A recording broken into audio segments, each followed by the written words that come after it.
Hello everyone, hope you're doing good. I'm Arya from eGlobalDoctors. Welcome to yet another video of doctors answering the FAQs. Today we'll be answering a few of the questions related to this new Delta variant and some vaccination queries that you might have. So without a delay, let's start today's video. We have Dr. Anup Katyal today joining with us, and he's board certified in internal medicine, critical care, neurocritical care, and sleep medicine.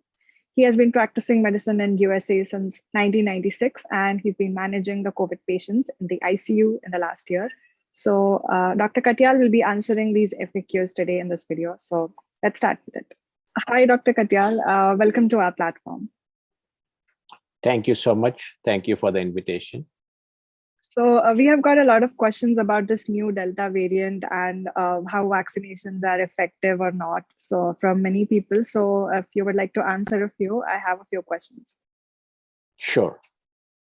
So let's start with today's first question. Why is this new variant so dangerous? So the new variant, which is the Delta variant, which hit India very hard just recently, is about 60% more transmissible. And if you get infection with the Delta variant, there is 2 times more likelihood of your getting hospitalized. So that is why it is very serious and very important, as well as different than the original SARS-CoV-2 infection. Okay. And can you get reinfected with this new variant if you are already recovered from the earlier variant of COVID? That is definitely possible because once you get the infection, your body develops immunity against that COVID infection. But because of the variants, because of the difference, it is possible that the immunity that you develop may not be sufficient against the variant. So it is possible for you to get reinfected with the same virus or with the new variant. Okay. And so these vaccines that we have already, so will they work effectively for this variant? That is the good thing about the variants that we have.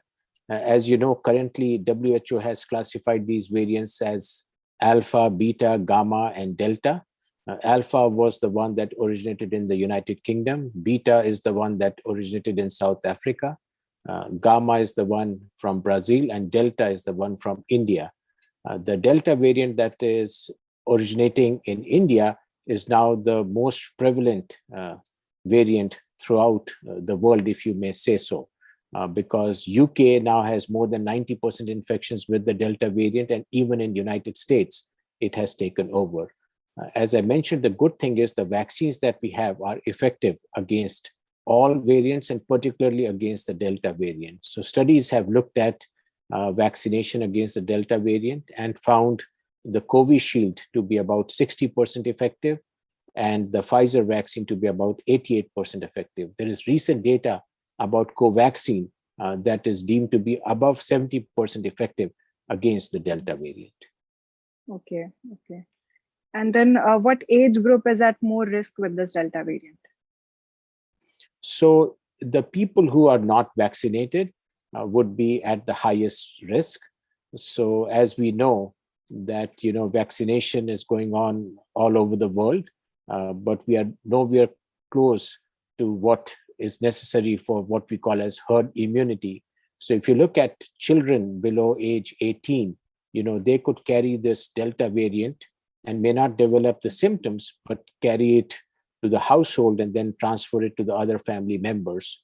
So everyone who is not vaccinated, it is very important that they follow, the social or physical distancing and wear masks whenever they visit places where there is overcrowding and so forth.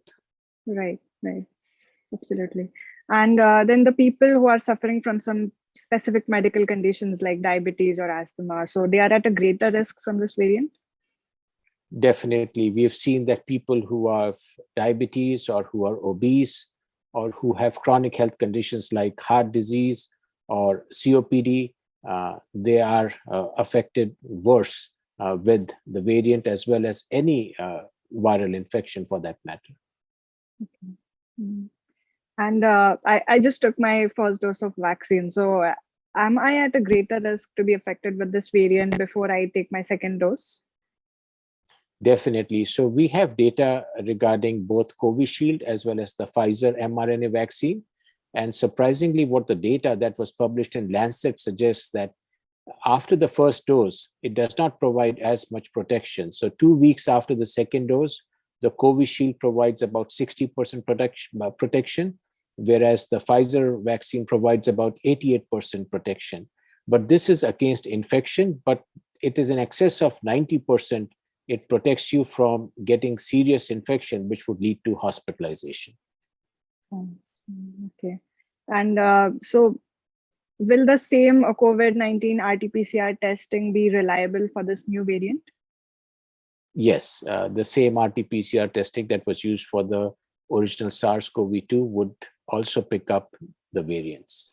Okay, right. And the last question that I have is that how long will the vaccine protection last from this Delta variant after taking the 2 doses? So I will answer the question both, with regards to people who have been naturally infected, how long does the protection last and how much does it last if you've been vaccinated? So initial thought was that if you get the infection, you may be protected for 90 days to 9 months. Now there is more data coming out of Washington University in St. Louis that have looked at the bone marrow samples of the patients who have been infected and found that this immunity that is provided by natural infection may be much longer and probably maybe even lifelong. So it's too early to say, but that is what some of the research that is going on has suggested. As far as the vaccinations are concerned, the antibody titers that you develop after getting 2 shots of whether it is Covishield, whether it's Covaxin, whether it's the Pfizer, Moderna vaccine, the antibody levels are very high, much higher than what you get after you get natural infection. That is one of the reasons we say that despite getting natural infection, you should still get the vaccination because the antibody response you get from the vaccinations is so pronounced that it is likely to provide much longer protection. Now, what information we have right now regarding the vaccines that were approved in December here in the United States and January in India is that so far, after doing studies on patients who have received it, that the antibody response is quite robust. So it is too early to say whether you would be requiring a booster to cover a different variant or the same vaccine may last longer than a year. It's hard at this point to say. No. Okay. So I think this was all from my side, the questions we got last week. So thank you so much for answering these questions. And I hope most of the people now have a clear idea about this new variant and the vaccinations. So it was great having you. And thank you so much for your contribution at eGlobalDoctors. Thank you so much. And thanks for having me. Thank you. Thank you all for watching. I will see you in the next video. Stay safe, stay healthy.